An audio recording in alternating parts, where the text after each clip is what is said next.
São João do Coração Mix Mateus. Preço baixo de verdade, aqui é tradição. Vem fazer a festa!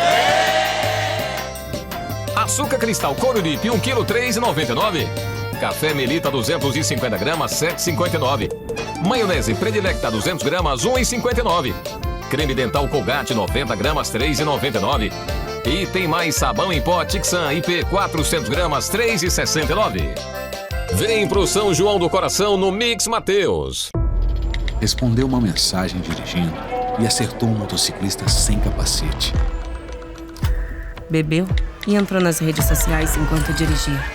Atropelou uma família. Comentou um vídeo dirigindo e não teve um final feliz. Sem consciência na direção, não tem paz no trânsito.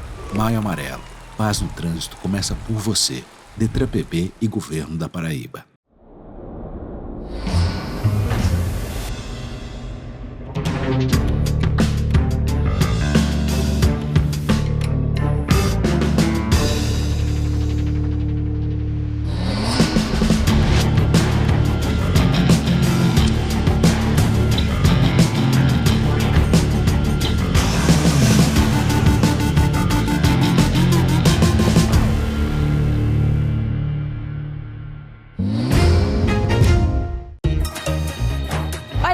Não é qualquer curso, tem um método. É uma mega experiência. Ó, quanta gente aprendeu aqui. Ouvindo, falando, lendo, escrevendo. E você ainda pode assistir a mesma aula aqui no CCAA online. Lembra? Quando você entrou aqui, você não falava nada. E agora eu falo mesmo. No CCAA, a convivência vira fluência e todos vivem juntos a experiência de se entender. CCAA, é assim que se fala. Destaque Embalagens, melhor lugar pra comprar. A sua embalagem, melhor lugar não há. Destaque Embalagens, empresa competente. Destaque Embalagens para atender a gente. Destaque Embalagens, líder do mercado de embalagens e temperos e alho em todo o Nordeste. Destaque Embalagem, essa eu confio!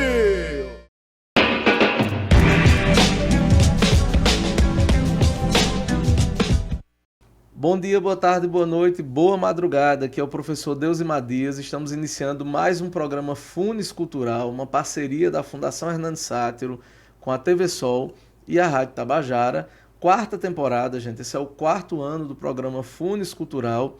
E eu já adianto para você que o programa de hoje é muito especial, porque eu já vinha planejando essa entrevista há muito tempo. É uma das pessoas que eu mais admiro aqui na cidade de Patos, uma das pessoas que possui uma presença muito forte, não só na cultura, pela sua atuação como educador, né, como diretor de uma das instituições de ensino mais renomadas aqui da região, como também pela sua atuação no âmbito cultural, nos movimentos sociais. Então, é um prazer muito grande receber no programa de hoje o nosso querido pastor John. Né? Seja muito bem-vindo, pastor. Obrigado. Ao programa Funes Cultural. É uma honra poder bater esse papo com o senhor hoje. Muito obrigado. É um prazer estar aqui e estou à disposição para a gente conversar à vontade. A primeira coisa que eu queria que o senhor falasse um pouco é sobre a sua chegada ao Brasil. Né? Então, o senhor já é cidadão patoense, né? A gente, inclusive, não abre mão disso mais, tá bom? Já adotamos aqui, inclusive legalmente, o senhor como patoense, mas eu queria que o senhor contasse essa história. Como é que foi a chegada ao Brasil e especificamente aqui no Sertão? Eu sou cidadão paraibano também e cidadão brasileiro, né? Que eu me naturalizei brasileiro em 95. Aí eu cheguei na cultura inglesa com minha carteira de identidade novinha, né, e tal. Aí mostrei para uma turma. Aí eu disse, olha, agora eu sou brasileiro. E alguém, eu não vou citar o nome, mas alguém do Banco do Brasil, que era meu aluno, disse, isso é bom? Aí eu fiquei arrasado, misericórdia. Aí eu estou tão feliz em agora me naturalizar brasileiro e um brasileiro diz que criticando. Mas, pois é, É interessante como a vida, as coisas acontecem desde a minha infância, apesar de morar e nascer e morar em Londres, mas eu tinha conexões com o Brasil. É interessante, né? Como criança, eu tinha conexões com uma família que trabalhava em Teófilo Otoni, Minas Gerais. E eles eram parentes de alguém da nossa igreja que morava na rua vizinha à minha rua. Então, eu vinha conhecer essa família e como criança e fiquei encantado com as histórias sobre Minas Gerais e o Brasil e tal. Aí, mais adiante, meus pais até pensou em vir para o Brasil, mas não deu certo e tal e tal. Mas teve esses contatos na infância e na adolescência também. Então, finalmente, quando chegou em 66, o ano que a Inglaterra, a única vez que ganhou a Copa, pois é, aí acontece que eu encontro com Betinha, que hoje é a minha esposa, há 54 anos, e me apaixonei por ela e aprendi que existia o Nordeste do Brasil, porque ninguém lá fora sabe do Nordeste, sabe de Amazonas, sabe do Rio de Janeiro, Carnaval e essas coisas bem divulgadas, mas Nordeste desconhecido. Aí Betinha começou e o pai dela, que era pastor da Ação Evangélica aqui durante muitos anos, eles começaram a me falar de Patos e da Paraíba e tal. Então foi assim que eu vim chegar aqui em Patos. É interessante, porque, então, nesse caso, o senhor já veio direto para o sertão. Então, já veio direto o avião desceu em Recife e meu sogro, que encontrou conosco em Recife, perguntou: quer dormir aqui à noite ou quer tirar direto?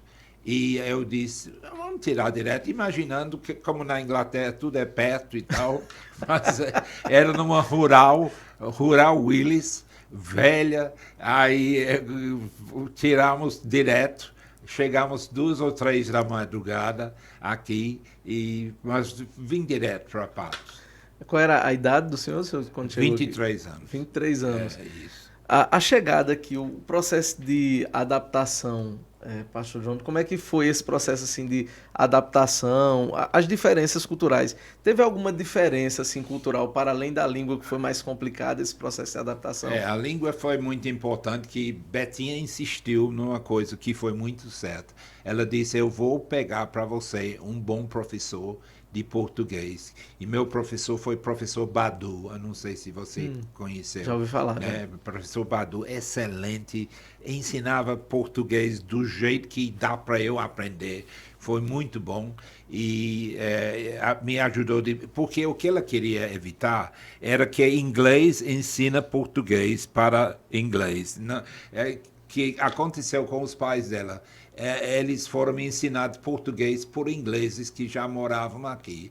Aí isso é muito negativo, sim, né? Você tendo a oportunidade de cercado por brasileiros e tem um inglês para ensinar, não tem lógica. Aí evitamos isso. Mas coisas diferentes que acontecem aqui, eu vou dizer, a primeira experiência foi no primeiro dia que eu cheguei aqui. Foi no dia 3 de agosto de 72.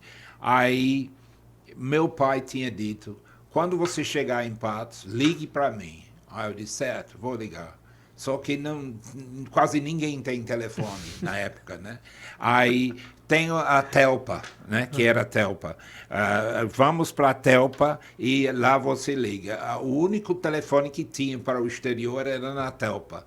Aí eu fui para lá e ligamos para meu pai. Foi ligado, feita a ligação. E eu gritava, berrava, e nada de meu pai me escutar. Aí então desisti, isso foi a minha primeira experiência de telefone.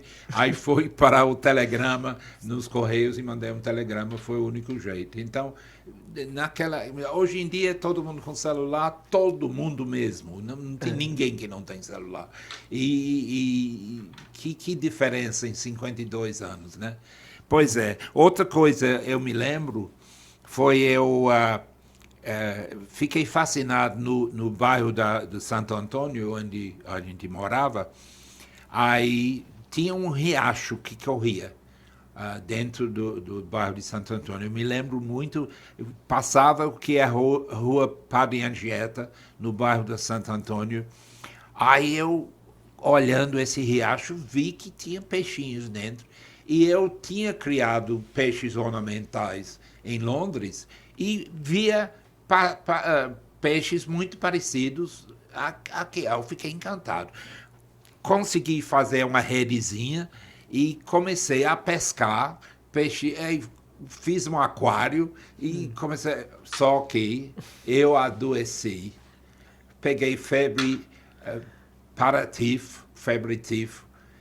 tifoide, que chama, né? Febre tifoide. Sim. Aí eu adoeci muito. Dr. Olavo, naquela época, era o nosso médico. Dr. Olavo disse, você vem andando aonde? Vem fazendo o quê? Aí quando ele disse, você foi pescar num esgoto? Aí, não, para mim, eu estou dizendo, a diferença cultural é que, para mim, um riacho correndo tinha que ser água limpa. Eu não podia imaginar que estava contaminado com esgoto também. Aí, graças a Deus, escapei. Eu estou aqui contando a história. Mas foi uma lição aprendida. Puxa, tem que ter cuidado com as coisas. E outra coisa, eu jogava bola cedinho da manhã. Alarcon vinha bater na minha porta. Vamos jogar bola com os meninos aí por trás do Pedro Aleixo, né? Aí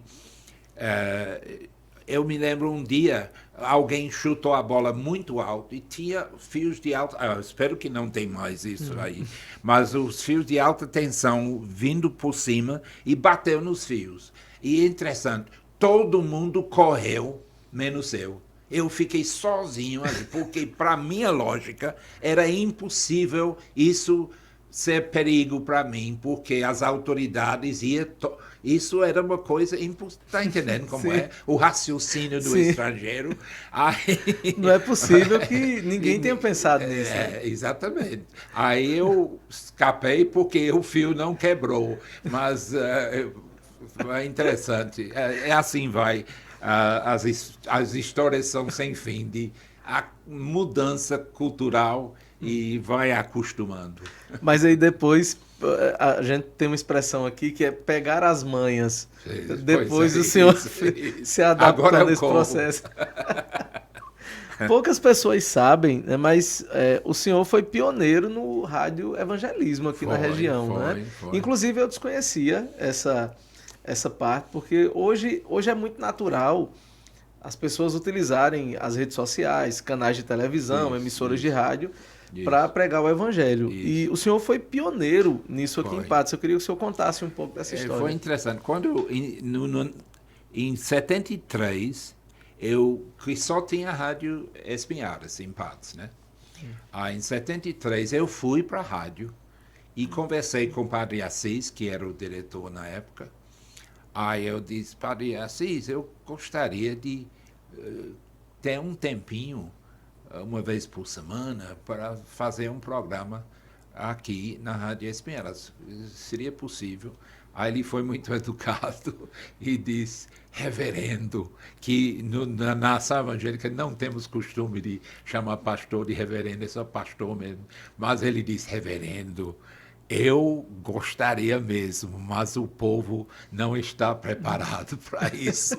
Foi a maneira que ele saiu da coisa. Aí, quando fui no Natal, eu tentei de novo, eu fui para ele, eu disse, Padre, por favor, pelo menos me deixe colocar uma mensagem de Natal para os irmãos e tal. Aí ele cedeu. Aí eu gravei uma pequena mensagem e ele colocou, bem tarde na noite, mas colocou. Então, foi interessante. Mas em 80, aí a Rádio Panati começou.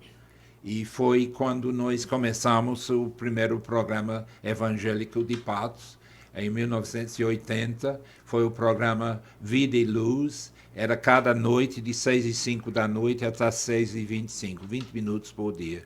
E foi uma experiência muito legal. Continuamos 8 anos nesse trabalho. Aí houve um atritozinho político com o Múcio, porque ele queria exigir da gente alinhamento político nas eleições para elegê-lo e tal. Aí eu disse, não, sinto muito, mas eu estou pagando esse programa e nós temos um outro candidato, e eu fui honesto com ele. Aí com isso, depois da eleição, o preço subiu às estratosferas, aí acabou. Aí, depois de poucos anos, aí a Itatiunga começou. Aí eu fui para Itatiunga e fiquei muitos anos também na Itatiunga com o programa Vida e Luz. Então, são experiências muito boas. Inclusive conhecendo a classe política, né, de fato. Pois a inflação. Né? Nesse contexto, a cultura inglesa. Né? A cultura inglesa surge em um contexto que eu acho que o senhor decide mesmo ficar aqui. Quando o senhor veio aqui para Patos, e aí o senhor pode falar exatamente nesse contexto, assim, quando o senhor veio para Patos, sim, havia a decisão de já ficar aqui, ou era algo, vou conhecer? E aí como é que surge a cultura inglesa nesse contexto? Eu vim para trabalhar com a ação evangélica. Eu vim como pastor, bem novinho e tal, mas vim. E eu vim para ficar, eu vim para morar aqui e tal.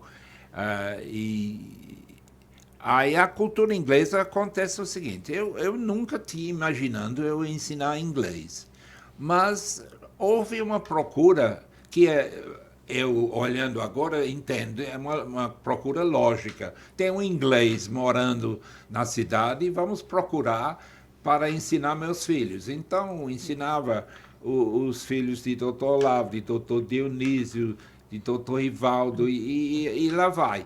Aí eu comecei a me envolver com isso, gostei, inclusive fui professor, isso foi revolucionário. Fui professor nos anos 70 do Colégio Cristo Rei. Eles estavam em apuros sem um professor de inglês, pediu ajuda. Aí eu, durante 2 anos, passei 2 anos muito felizes ensinando no Colégio Cristo Rei, ensinando inglês. Então, tudo isso aconteceu, não era assim premeditado, mas foi acontecendo e eu fui tomando gosto. E ao longo do tempo, cada vez mais procura, aí chegamos a sonhar, puxa, será que a gente já conhecia a cultura inglesa e tal, em João Pessoa, em outras cidades? Aí um dia eu disse, conversei com o pessoal de João Pessoa, para nos orientar e tal, e vamos começar a cultura inglesa. Aí eu me lembro, um certo senhor aqui de Patos disse, você não vai conseguir nunca trazer a cultura inglesa para Patos, que é um alto padrão e tal. E eu disse, não, mas nós vamos, se Deus quiser. E graças a Deus deu certo e está dando certo. Hoje em dia a empresa ela é tocada, né? A escola ela é tocada por familiares, né? Como é que está a participação do senhor? Eu estou no apoio, né? Assim, às vezes eu vou lá para uma aula de conversação, eu sempre estou presente no dia de apresentar os certificados, eu que apresento. Então, eu fico com um dedinho dentro da panela ainda. Mas é muito bom ver as nossas filhas, Lynn, Débora e Sasha, tocando o barco. Temos uma neta, já é professora, Luísa, e temos Arthur, que é o nosso advogado, que também trabalha na parte administrativa. Então, é muito, muito bom. É uma boa equipe que nós temos. Eu já quero aproveitar para mandar um abraço para a Sasha, né? Sasha estudou 2 anos comigo ainda no ensino médio, né? E é uma pessoa que nós temos um carinho enorme, né? Tá tocando lá junto com as irmãs. Isso, tá. A escola que é uma referência, né? na língua. Nós estávamos conversando offline aqui, né? E eu coloquei uma coisa para o senhor que eu acho impressionante, que todas as vezes que um estrangeiro se estabelece numa cidade, cria aquela ideia de exótico, né? Cria aquela ideia de que aquela pessoa não faz parte do meio, né? Alguém que veio de tal lugar. Sim. E o senhor é o único estrangeiro, né, que eu conheço, né, que não é tratado, né, assim como tal. Porque nos grandes assuntos da cidade, nos assuntos culturais, nos assuntos políticos, né, nos debates educacionais, nos debates sobre políticas públicas. Então, como cidadão brasileiro, como cidadão paraibano, como cidadão patoense, né, é interessante a maneira como o senhor se integrou à cidade, não apenas do ponto de vista religioso, não apenas do ponto de vista educacional, né, mas também como cidadão. Né? Então, assim, como é que o senhor enxerga, né, isso? Porque é realmente uma situação diferente daquilo que nós estamos acostumados. Né? Isso.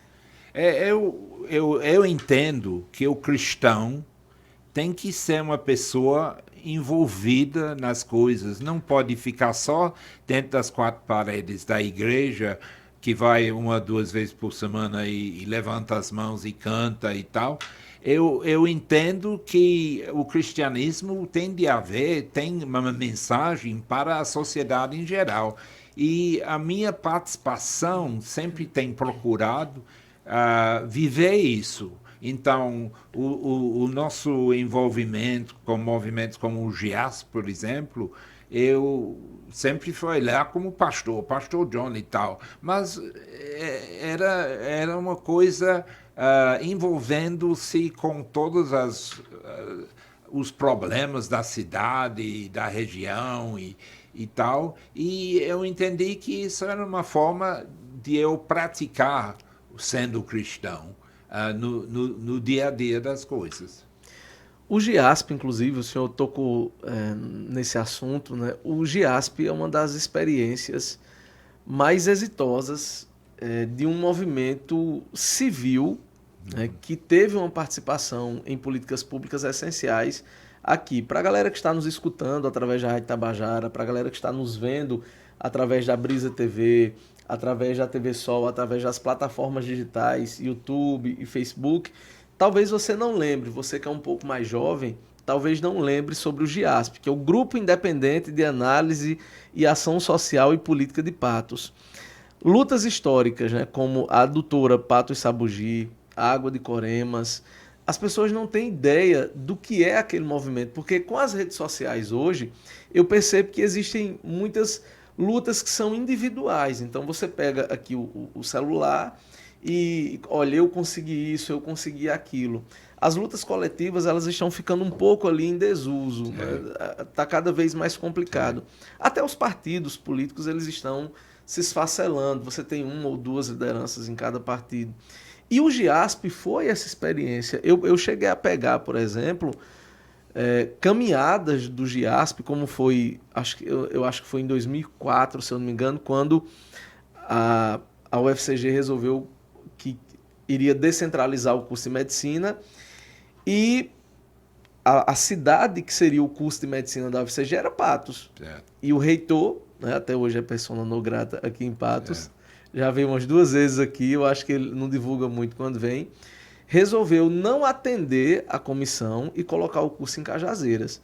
E eu lembro de uma caminhada gigante que foi feita, né, pelo GIASP. Então, é uma experiência que para as pessoas mais jovens é até difícil se contar, não é, pastor? Graças a Deus, o GIASP foi uma experiência maravilhosa. Eu mando um abraço para o Dr. Aldo, por exemplo, se ele estiver assistindo, que ele e muitos outros, Inacinha, Chico Leite e assim vai, Alarcon, era um grupo muito bom e tinha pessoas de todas as alas políticas, mas na hora de ser GIASP, reunião do GIASP, ninguém podia puxar a sardinha só para seu lado, mas tinha que falar para o bem comum da comunidade. Então a gente fez reunião com o governador, a gente fez reunião com o prefeito muitas vezes, a gente fez reunião com vereadores e assim por diante, de todos os partidos, e foi muito sadio isso. E discutimos problemas.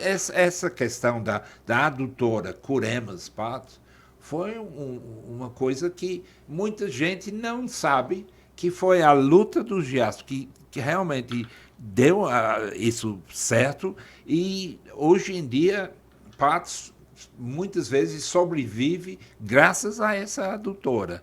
Agora, eu me lembro, com o Zé Maranhão, inicialmente foi abordado sobre esse assunto por nós, ele nos descartou, disse que a gente não sabia nem de que se tratava, a gente era ignorante, não sabia de nada, e que ficasse na nossa, tipo de coisa. Mas, graças a Deus, com a pressão de toda a sociedade que se uniu nessa luta, botamos aquela marcha um dia, uma segunda-feira, todos os colégios, foram milhares de pessoas, fechamos o centro da cidade, ficamos em cima de caminhão, fizemos um verdadeiro comício do Giasso, tipo de divulgação da luta pela adutora. A TV pegou a história, aí foi outra coisa. Aí veio a pressão e, graças a Deus, no final, o governador mudou de posição, aceitou a nossa ideia e, graças a Deus, nós estamos usufruindo dessa bênção ainda hoje. E eu lembro que, inclusive, havia provocações para a produção de estudos técnicos. Certo, né? Então, certo. Não era só um grupo de discussão. Vamos ter uma reunião aqui hoje. Então, já encaminha, por exemplo, um estudo técnico, já chegava um engenheiro, né? Já fazia todo esse encaminhamento. Quando vinha uma autoridade política, já era apresentado ali um estudo prévio, alguma conversa. Então, acho que faz muita falta, né? Assim, hoje um grupo atuante, assim, né? Até porque a dinâmica da sociedade hoje é outra também, né? Não sei se caberia... Mas que faz falta, faz. Faz muita falta. Eu queria falar um pouquinho sobre a Ação Evangélica. Certo. Hoje, a Ação Evangélica possui 24 igrejas, 28 congregações, 31 pontos de pregação e 15 projetos escolas, não é?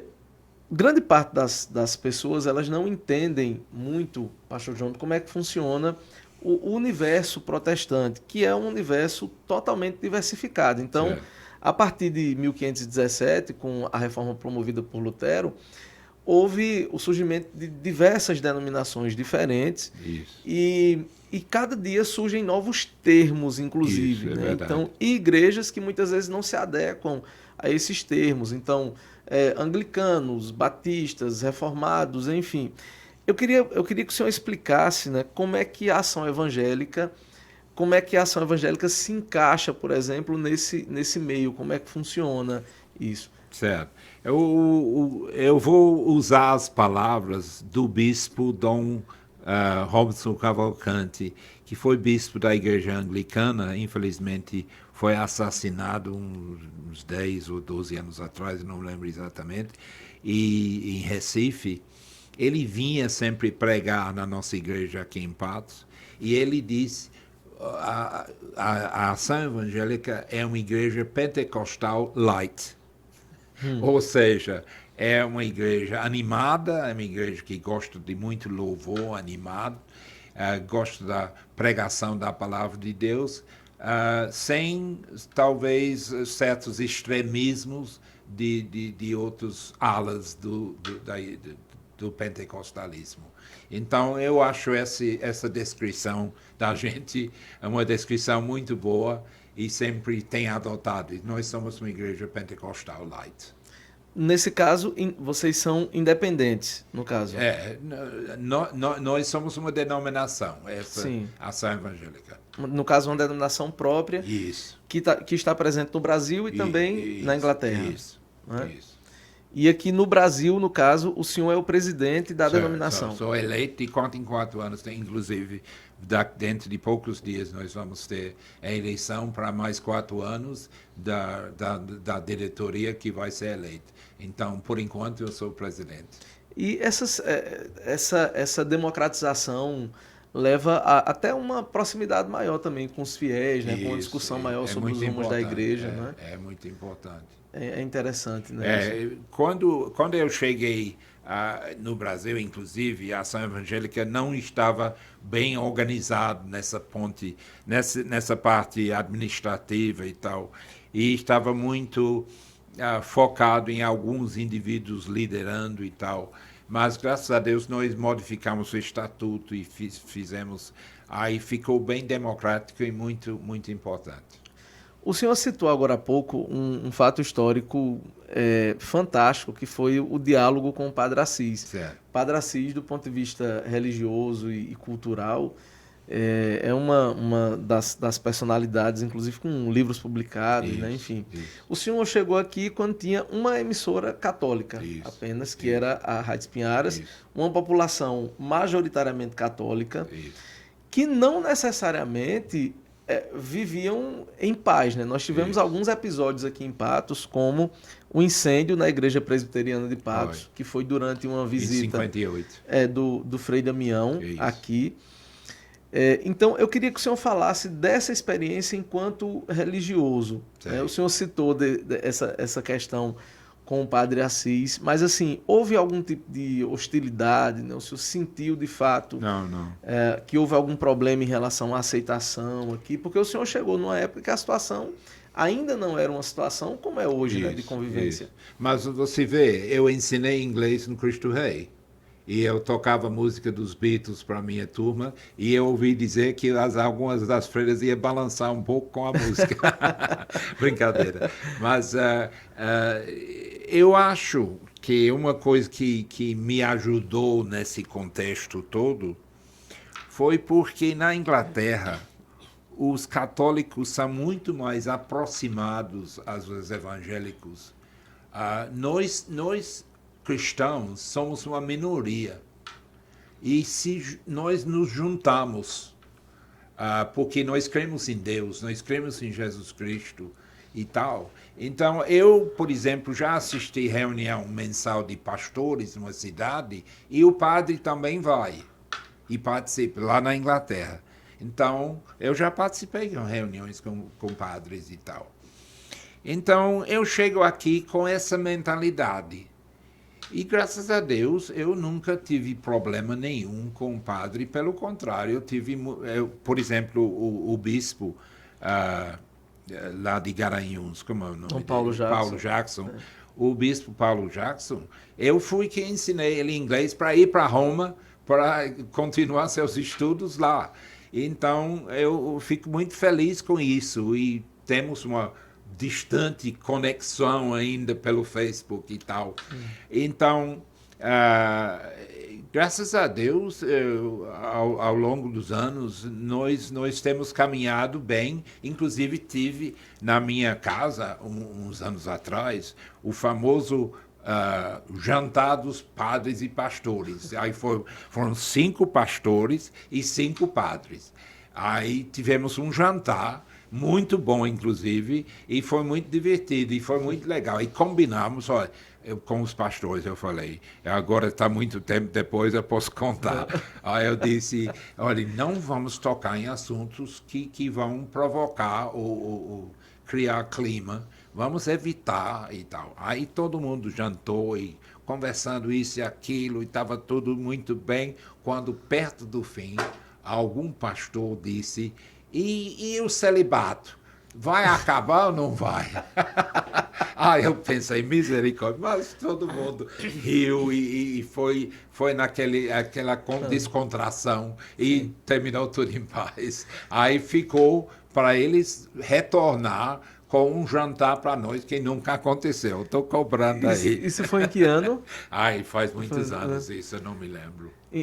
Inclusive, essa história que o pastor João está contando é uma história... inclusive, é tratado como jantar histórico, né? Porque ele está contando aqui de maneira distraída, mas foi a primeira reunião, né, de fato, entre religiões diferentes. Isso. E tem um peso muito grande, sobre isso. O senhor lembra quem estava participando do encontro? Sei que Dom Paulo Jackson foi um deles, né? Também. Vamos levantar um pouquinho essa história para escrever uma crônica sobre isso, porque precisa realmente ser discutido, né?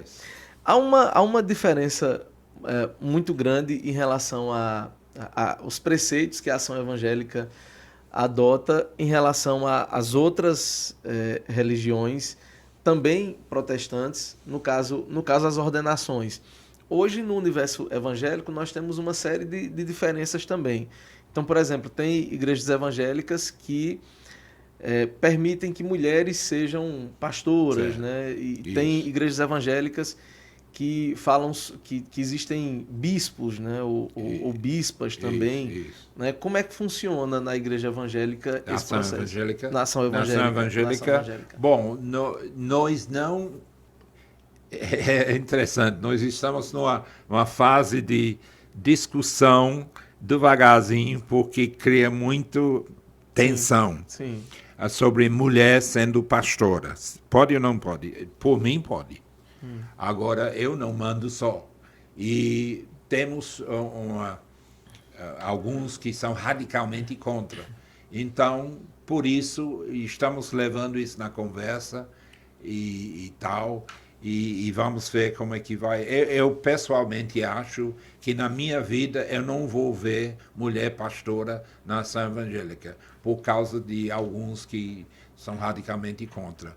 Mas vamos ver.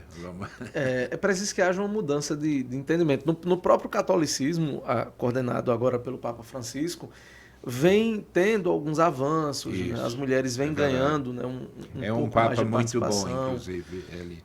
E eu acho que vai ser uma tendência, principalmente nas igrejas democráticas, como é a ação evangélica. Né?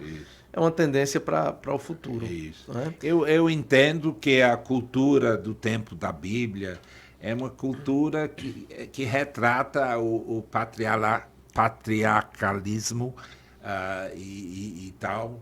E nós estamos num outro tempo, né? E isso já foi visto no tempo da Reforma, por grandes pastores como John Wesley e tal, no século XVIII, e assim por diante. Não é só agora que pessoas gritam pelos direitos das mulheres. Eu acho que está mais do que necessário que homem... Por que homem? Só pode ser homem. Aqui tem alguns versos na Bíblia que obrigam quem não vai levar em conta as mudanças culturais, que vai dizer, não, mas na Bíblia diz isso e aquilo, mulher tem que ficar em silêncio na igreja. Às vezes eu digo isso, quando Betinha está pegando no meu pé muito, eu digo, mulher fica em silêncio na igreja, ela só não bate em mim. Pois é, mas... Lá em Paulo, né? Que é muito usado. Pois tem versos na Bíblia, mas a gente tem que levar em conta o contexto cultural da época e reinterpretar as coisas no nosso dia. Eu entendo assim. Pois é. A Ação Evangélica tem um trabalho social muito forte, né? Impressionante. É impressionante. Eu peguei alguns exemplos aqui. Casas construídas com sistema de reutilização de água, cisterna com capacidade para mais de 15 mil litros, biodigestor que produz gás a partir de fezes suínas e bovinas, preocupação com acessibilidade, trabalho intenso na área ambiental. O senhor sempre teve essa relação entre o cristianismo e o trabalho social, desde o momento que o senhor virou pastor? Antes disso, quando eu tinha 13 anos, eu tive uma grande noite de discussão com meus pais sobre isso. Deus tocou no meu coração sobre versos na Bíblia que falam da necessidade de ajudar, de ser práticos, de não ser só fé, mas ser também obras. Aí eu tive uma discussão com meus pais, eu me lembro, falando sobre tanto pobre no mundo e a gente não vai fazer nada, a gente vai só pregar bonito e tal. Aí meus pais ficaram preocupados, ele está virando comunista, misericórdia e tal. Aí eu me lembro, chegou no final da noite a discussão e não houve acordo. Meus pais preocupados comigo, eu era um adolescente. Aí eu fui, depois que eles foram dormir, eu ainda tenho essas folhas de papel, interessante. eu anotei todos os versos da Bíblia que falam sobre a necessidade de cuidar do pobre e tal. Escrevi tudo e botei debaixo da porta do quarto dos meus pais. Quando eles acordam de manhã, eles leram. Graças a Deus, meus pais morreram aplaudindo o trabalho que a gente faz aqui. Vieram para Belém, inclusive meu pai morreu aqui em Patos, uns 20 anos atrás, e eles gostando de visitar os trabalhos. A gente trabalha na comunidade Barra de Oitis, uma comunidade quilombola, um exemplo, no município de Diamante. E lá estamos com quase 40 banheiros construídos para famílias carentes. Você já pensou, num dia como hoje em dia, tem pessoas que não têm um banheiro, que tem que correr para o mato, só tem essa alternativa. Aí nós estamos, agora enquanto eu falo aqui, nós temos pessoal construindo mais uns banheiros. Então, são maneiras que a gente não só fala, Deus é amor, a gente procura demonstrar um pouco de amor. Então, é isso que a gente vive. Inclusive o senhor falando aí que mesmo antes de ser pastor, né, eu imagino que esse movimento veio muito antes daquilo que uma parte do catolicismo estruturou como a teologia da libertação, nesse caso, né? Então esse sentimento, né, de Deus ter tocado no coração do senhor veio, inclusive, antes do estabelecimento das bases da teologia da libertação. Né? Isso, é verdade. Nesse caso. É verdade. E seus pais terminaram aceitando, né, graças a Deus. Que viram na prática, você vê comunidades precisando de água. A gente já perfurou mais de 300 poços. E não é só perfurar o poço, que relativamente é barato perfurar o buraco no chão. Mas aí tem que vir com a equipe para colocar uma bomba, colocar energia elétrica até o local, ter a bomba submersa, ter todo o equipamento, né? E a gente já vai mais de 300 poços para comunidades carentes. E antes de alguém pedir, deixa-me deixar claro, isso é somente para comunidades, é um trabalho comunitário, a gente não faz poço para pessoa individual e tal, não. Mas, então, são essas coisas práticas. A gente ajuda pessoas, por exemplo, a montar plantios com plantio orgânico. Aí planta coentro e alface e assim vai. E a gente ajuda com os equipamentos e a orientação técnica. E, graças a Deus, está indo muito bom. E está ajudando pessoas a, por si, criar sua própria renda. E é muito positivo. O senhor não acha interessante esse tempo todo que o senhor está aqui no Brasil, um país tropical, com essa quantidade de terras, e às vezes eu tenho a impressão de que a gente não aproveita esse potencial agrícola, por exemplo, de plantar frutíferas, né? Nós estamos abrindo mão de uma coisa que é vasto no nosso território, né? Por que não ter plantas frutíferas? É verdade. Né? Nas ruas, nas localidades. É alimento, né? É verdade. Alimento, né? Muito bom. Eu queria eu sei que o senhor brilha os olhos do senhor quando se fala da reserva, né? Eu queria que o senhor falasse um pouco agora da reserva ecológica Verdes Pastos, que eu estava até dizendo aqui antes da gente iniciar a gravação, às vezes eu fico ali no perfil olhando aqueles vídeos e que cuidado interessante. As escolas visitam, os grupos, realizado retiros também lá, então virou um espaço de visitação coletiva. Não é? Eu queria que o senhor falasse um pouco sobre a ideia da reserva e como é que funciona. Hoje de manhã eu estava andando, me faz bem, porque é exercício físico bom e é também alguma coisa que eu gosto de fazer, né? Hoje teve um colégio que veio lá de Paulista. Aí andamos uns 3 quilômetros dentro de trilhas para todo lado e eu tenho minhas historinhas que eu conto em cada ponto, onde eu encontrei com raposo, que eu encontrei com um gato silvestre, onde eu encontrei com um guaxinim, e assim vai. E vou procurando incentivar a juventude para valorizar o que tem. Que a Caatinga é riquíssima, é um negócio para cinema mesmo, é uma coisa linda. Então, nós temos que valorizar isso. Então, a reserva começou nos anos 70, quando eu cheguei aqui. Depois de alguns anos, nós pensamos o que a gente faz na nossa hora livre, no nosso final de semana. Domingo não, porque domingo do pastor é a segunda-feira de outras pessoas. Mas no sábado, por exemplo, o que a gente faz? Porque nós não temos interesse em ir para bar, para se embebedar, ou coisa assim, e essas coisas dessa natureza. Aí nós pensamos em comprar um sítio, que sempre tinha sido um sonho também da minha infância.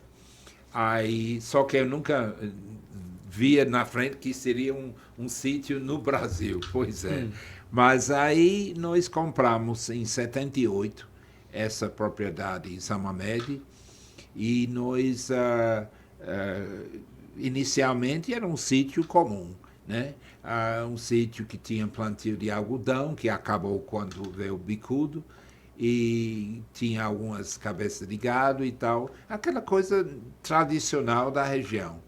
Mas aos poucos nós fomos plantando árvores e deixando a natureza tomar conta e se ressurgir, e deixando a Caatinga ressurgir, e nós fomos tomando gosto por isso. E começamos a ter sombra para andar. Que maravilha! E foi crescendo e crescendo, e chegamos à decisão: vamos transformar isso numa reserva ecológica, não vamos criar mais gado, ou ovelhas, ou bodes, não vamos dedicar só à preservação e tal. E é uma coisa que faz gosto, é muito interessante. A gente tem parceria com a Universidade Federal de Campina Grande, aqui o campus de Patos, com os cursos de Biologia e Engenharia Florestal, e eles têm feito pesquisas lá sobre serpentes, sobre lagartos, sobre anfíbios, sobre borboletas, e assim vai. Nós temos atualmente uma equipe que vem do Maranhão, e eles vêm de 3 em 3 meses. Eles têm máquinas automáticas por todo lado, aqueles que fazem os filmes, nos bebedouros, e eles estão pesquisando gatos silvestres.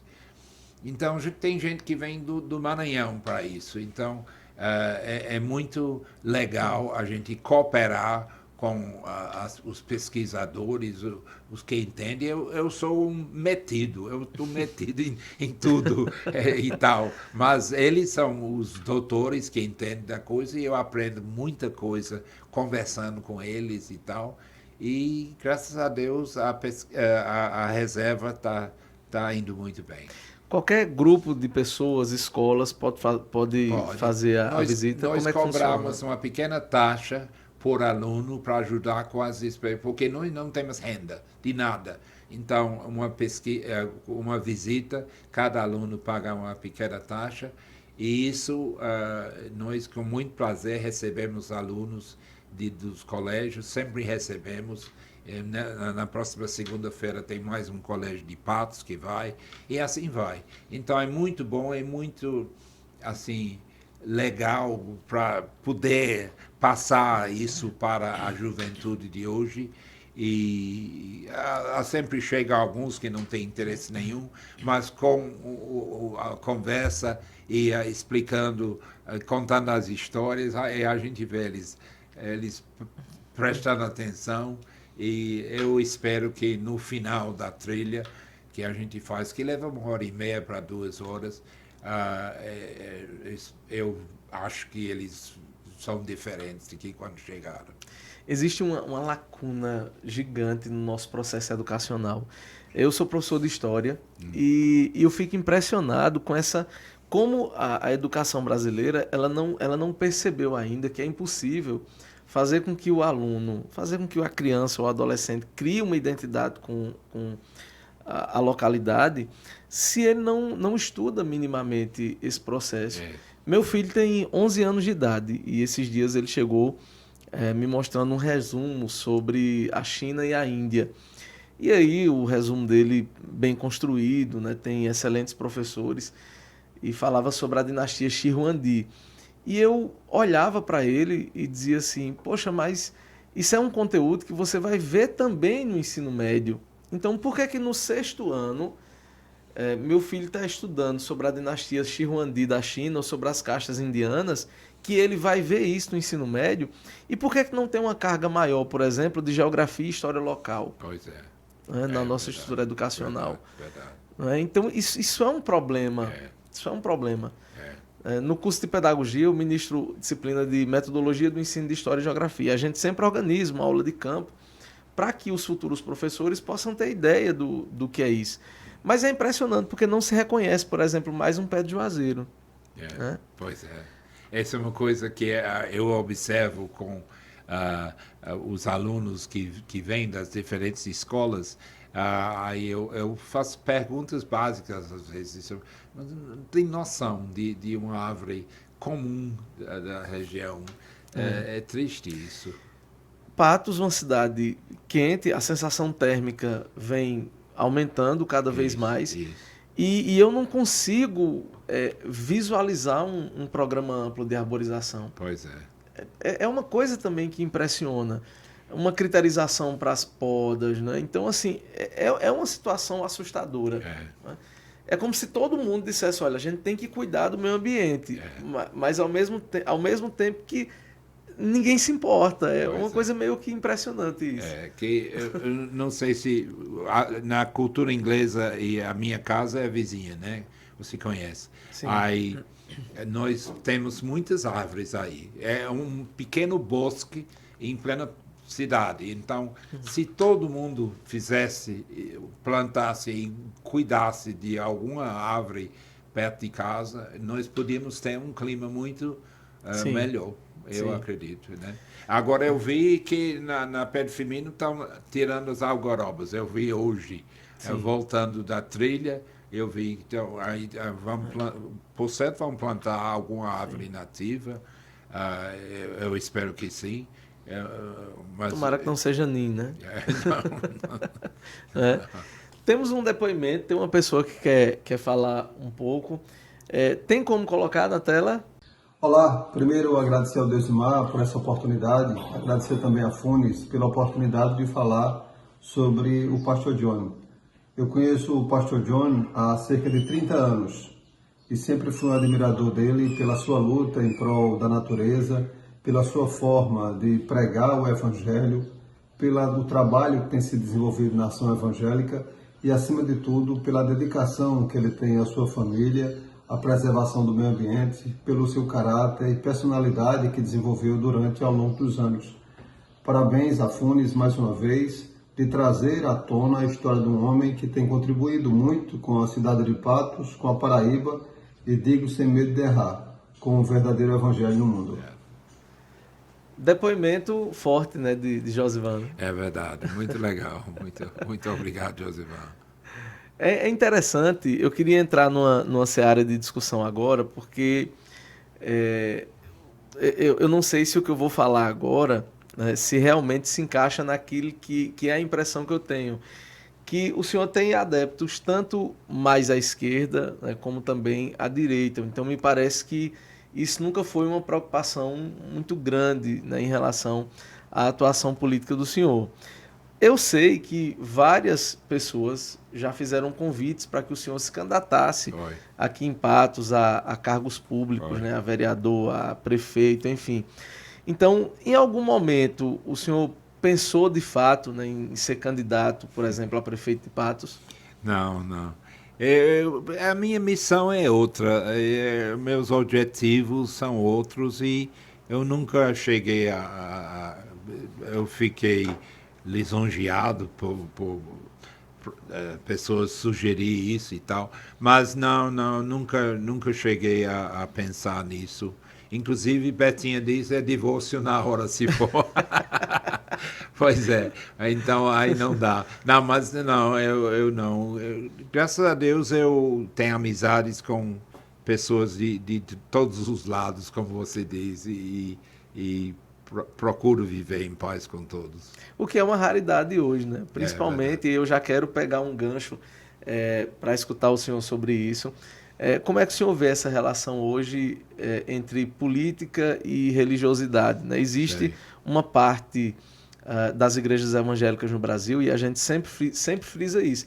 A gente não pode ver o movimento evangélico como um movimento unitário, né? Existe todo um processo de divisão. Mas como é que o senhor encara esse tema da relação da política com a religiosidade que vem cada vez mais forte no Brasil? Eu vejo com preocupação.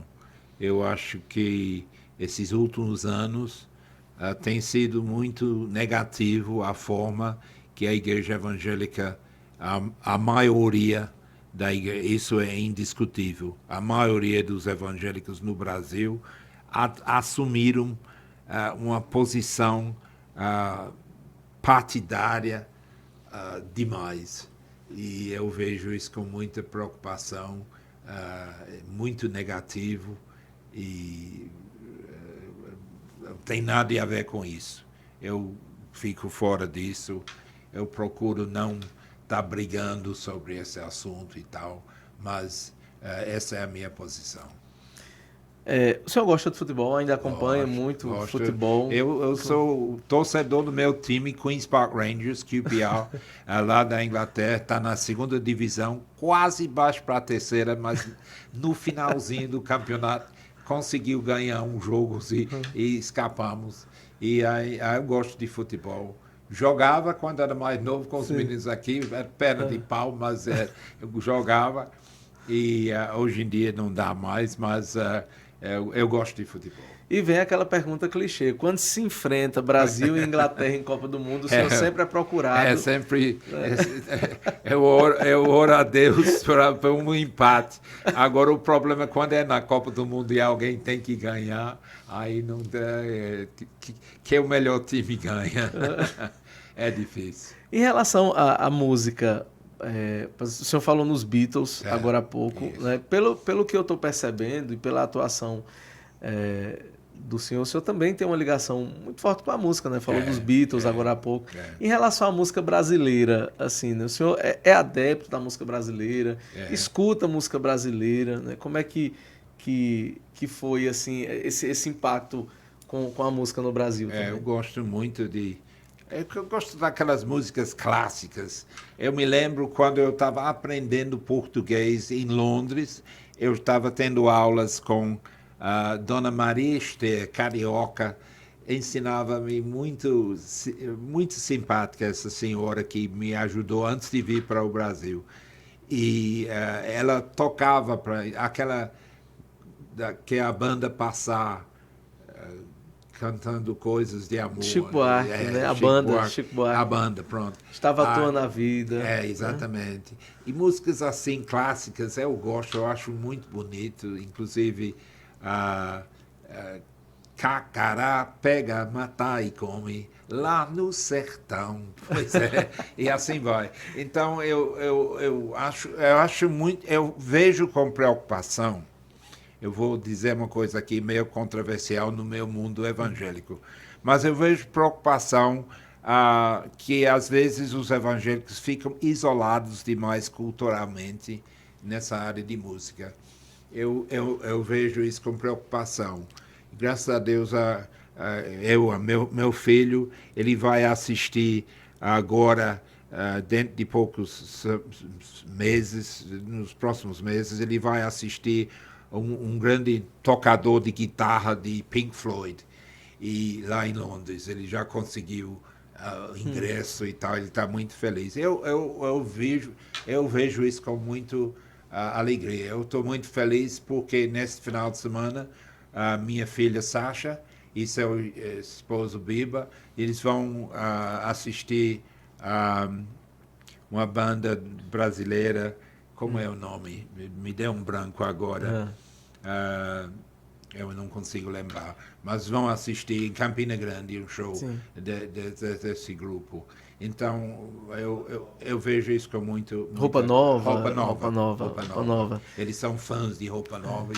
Eu acho muito importante. Então, eu entendo se o evangélico disser essa forró plástico com duplo sentido e com palavras terríveis e tal, eu concordo, eu sou contra. Eu sou contra mesmo, eu concordo com a crítica. Agora, a gente não pode colocar tudo no mesmo balaio e dizer é tudo a mesma coisa. A banda, por exemplo, exemplo de nem mais um minuto com você, sinto muito amor, mas não pode ser. E assim vai. Músicas clássicas assim, é muito bonita e nós temos que não nos isolar culturalmente dessas coisas. Sim. Bom, uma conversa maravilhosa. Eu quero, de antemão, Pastor João, agradecer muito a disponibilidade do senhor, né, de ter vindo até aqui conversar conosco. Era uma entrevista que eu queria fazer há muito tempo. Eu acho que até pela construção social, não só do seu nome, mas da sua atuação, eu queria muito, né, que a gente pudesse ter tido essa conversa como foi hoje. É interessante porque eu gosto muito de livro, assim, tem uma biblioteca lá em casa e o senhor até pode não associar, nem lembrar, mas tem uma coisa muito particular na minha memória, que foi uma das vezes que nós conversamos lá na Cultura Inglesa, e a primeira vez que eu entrei na sua sala, na Cultura Inglesa, eu vi uma parede assim de livros lá. E eu fiquei olhando assim, eu nem lembro qual era o assunto, eu acho que era alguma coisa de Rotary. E eu olhei assim aquela parede de livros e o senhor percebeu, né, que eu estava olhando aquilo ali e disse assim, olha, inclusive o pessoal pergunta se eu já li todos esses livros aqui, né? Mas não precisa ler todos esses livros, né? E aí eu fiquei impressionado, né, com aquilo, assim, e eu disse, poxa, um dia eu quero ter uma biblioteca também assim, dessa maneira, né? E hoje eu tenho a minha biblioteca e vez por outra eu lembro de quando eu entrei na sua sala lá na Cultura Inglesa, né? Ainda tem a sala lá com a biblioteca? Não, esses livros estão no meu escritório na minha casa, hoje em dia, mas eu ainda tenho a mesma biblioteca. Foi a primeira referência de biblioteca particular que eu tive. Certo. Legal. Eu queria deixar os microfones abertos para que o senhor falasse as suas considerações finais, mas eu vou fazer uma pergunta, né? Assim, eu queria que o senhor dissesse assim, quem é Deus para o pastor John Philip? Quem é Deus? Deus é tudo. Deus é antes de tudo. Deus é a sustentação de tudo. Deus é o futuro está nas mãos de Deus. Deus é uma pessoa, revelado em Pai, Filho e Espírito Santo, e revelado para nós através de Jesus Cristo, que foi Deus encarnado. Esse é Deus para mim. Foi um prazer participar, e eu espero que você possa sempre crer em Deus, e todos que nos escutam, que vocês possam crer e confiar em Deus todos os dias da sua vida. É a melhor maneira de viver. Sem Deus, a vida não tem sentido.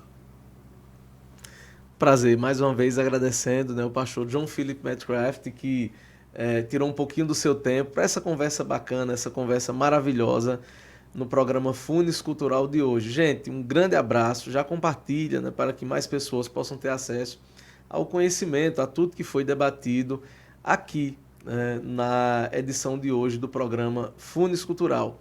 Um abraço, né, e até a próxima semana.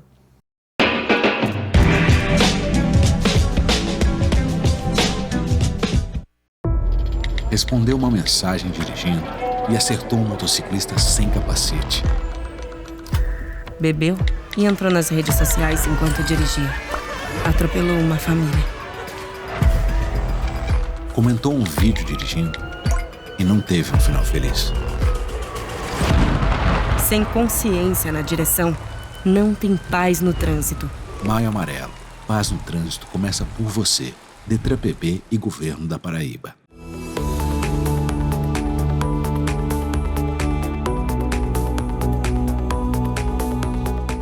Esse colchão aqui é o XL Black da King Coil. É uma das estrelas da King Coil. É um dos melhores colchões porque, além dele ser um colchão de grande suporte de peso, ele pega 200 quilos de cada lado. Imagina aí um colchão pegar 200 quilos de cada lado. É fantástico. Poucos colchões vai pegar 200 quilos. Esse aqui, além desse tecido extremamente tecnológico, ele é um colchão que aguenta realmente peso. Traz um conforto gigante e resolve qualquer problema que você tenha. Quer ter um sono profundo? Tem que vir comprar um XL Black da King Coil.